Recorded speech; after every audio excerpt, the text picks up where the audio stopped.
My county again. 7:30 p.m. Eastern Daylight Time. Amazing. At 7:01 p.m. Eastern Daylight Time, a severe thunderstorm was located over Macedonia or over Iowa Sea, moving southeast at 10 miles per hour.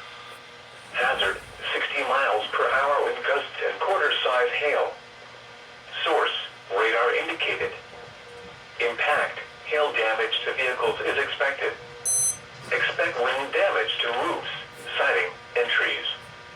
Locations impacted include Iowa Sea, Take City, Macedonia, Plum Orchard Gap Shelter, Titus, and Mountain Scene. For your protection, move to an interior room on the lowest floor of a building.